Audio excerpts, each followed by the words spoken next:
이번 25일 성탄절을 우리가 준비하면서 나는 그러면 어떻게 성탄절을 준비할까? 오늘 몇몇 인물들을 살펴보면서 말씀을 나누고자 합니다. 그 첫 번째 살펴볼 인물이 바로 마리아의 남편인 요셉입니다. 요셉은 천사로부터 마리아의 잉태 소식을 들었습니다. 사실은 마리아 잉태 소식을 접하고는 조용하게 결혼을 파하려고 했습니다. 그런데 천사가 마리아가 부도덕하게 임신을 한 것이 아니라 마리아는 정결한데 성령께서 마리아라고 잉태하게 한 것이다 라는 말을 할 때에 요셉은 더 이상 주저하지 않고 하나님 앞에 순종했습니다. 우리 남자분들은 생각을 해보시면 돼요. 내가 결혼할 여인이 아직 결혼식도 치르지 않고 첫날 밤도 치른 적이 없는데 이 여인이 임신을 했다. 이게 쉽게 받아들여질 상황이겠는가 하는 것입니다.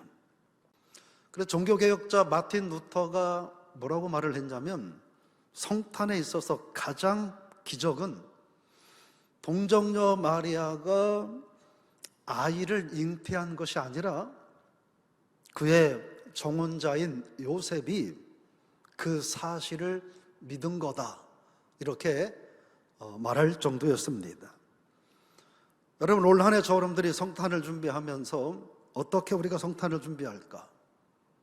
요셉과 같이 그것이 하나님의 말씀이고 그것이 하나님의 행하시는 일이기 때문에 믿음으로 성탄을 맞이하고 준비하는 그런 성도들이 되시기를 주의 이름으로 부탁을 드리며 축복합니다.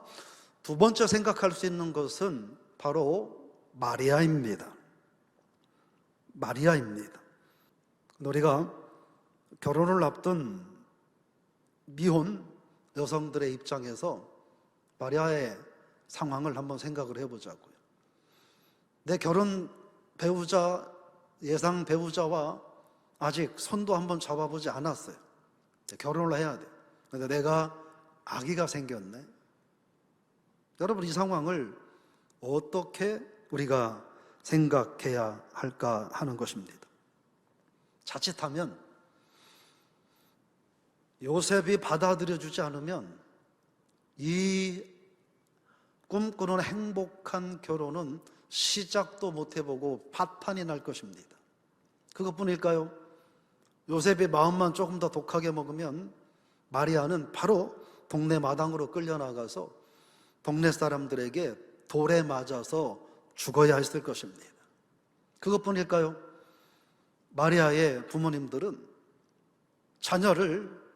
부도덕한 자녀를 두었다고 동네 사람들에게 비난받으며 가정의 명예가, 가문의 명예가 떨어져야 되는 이런 상황들이 생기게 되는 것입니다.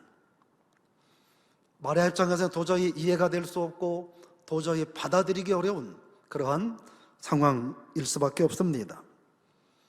그럼에도 불구하고 마리아는 그것이 하나님의 말씀이기에 그 모든 위험, 그 모든 피해, 그 모든 수치 감당하고 그 말씀이 내게 이루어지길 원합니다 라고 받아들였던 것입니다. 그것뿐인가요? 뒤로 쭉 가면서 보면 마리아는 하나님께서 내게 행하신 이 위대한 일을 기뻐한다, 찬양한다, 그러면서 기뻐하고 찬양하고 하나님께 영광을 돌립니다. 우리가 성탄을 어떻게 준비해야 할까요? 내가 이해되는 상황, 내게 조금도 손해가 되지 않고 이익만 되는 환경 속에서 우리가 성탄을 준비하는 것이 아니라 내가 성탄을 준비함으로 그리스도의 거룩한 탄생에 참여함으로 때로는 내가 오해도 받을 수 있고 명예가 떨어질 수 있다 할지라도 마리아처럼 그 상황과 환경이 이해가 되지 않지만 그러나 하나님의 말씀이기에 수용하고 인정하고 받아들이는 그런 성탄이 될 수 있기를 축복합니다. 세 번째는 목자들입니다. 왜 하나님께서 그 목동들에게 예수의 탄생 소식을 전했을까?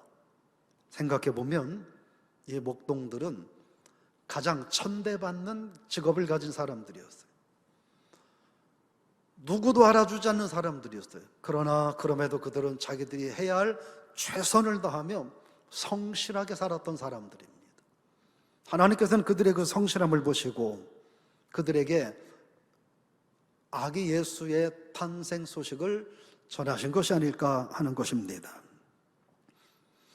여러분, 진실되게 예년과 다른 이번 성탄절을 기다리고 준비하면서 진실되게 성탄절을 맞이하고 싶습니까?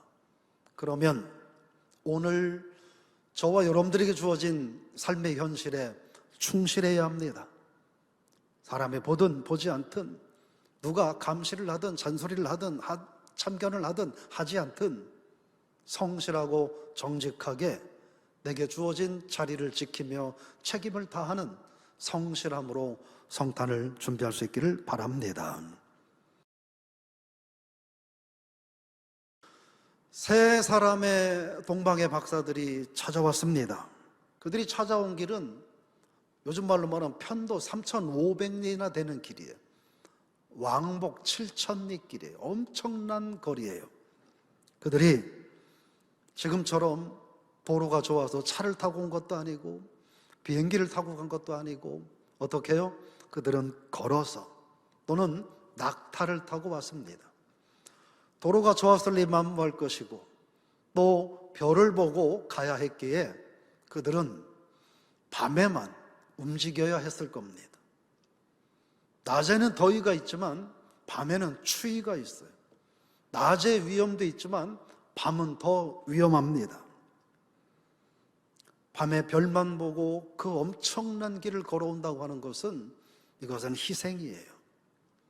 그 많은 예상할 수 없는 예상되는 수많은 고통들과 어려운 일들이 눈에 불 보듯이 뻔한 길이에요. 그런데 그들은 그 길을 인내함으로 아기 예수를 만나고 그에게 경배하겠다, 유대인의 왕으로 나시는 아기에게 경배하겠다는 마음을 가지고 그들은 그 모든 고난과 역경을 헤치며 베들레헴까지 찾아왔고, 마태복음 2장 2절에 보면 유대인의 왕으로 나신 이가 어디 있느냐, 우리가 동방에서 그의 별을 보고 그에게 경배하러 왔노라 라고 말했습니다. 저와 여러분들이 오늘 말씀드렸던 그런 특별한 마음으로 성탄을 준비하면서 저와 여러분들이 각자가 네 번째의 21세기의 동방박사의 마음으로 예수 그리스도의 성탄을 준비하고 기뻐하고 찬양하고 증거하는 삶이 될 수 있기를 주 이름으로 축원합니다.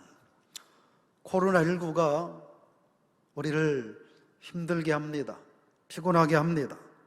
그러나 그 힘들고 피곤함 때문에 우리가 하나님의 자녀로서 나의 죄를 구속하기 위해 이 땅에 오신 예수 그리스도의 탄생을 기뻐하고 경배하는 것마저 피곤하게 여기면 안 되지 않겠습니까? 요셉처럼 믿어지지 않았지만 그러나 하나님의 말씀임을 믿고 즉각적으로 순종하고 받아들이는 믿음으로 성탄을 준비할 수 있기를 축복합니다.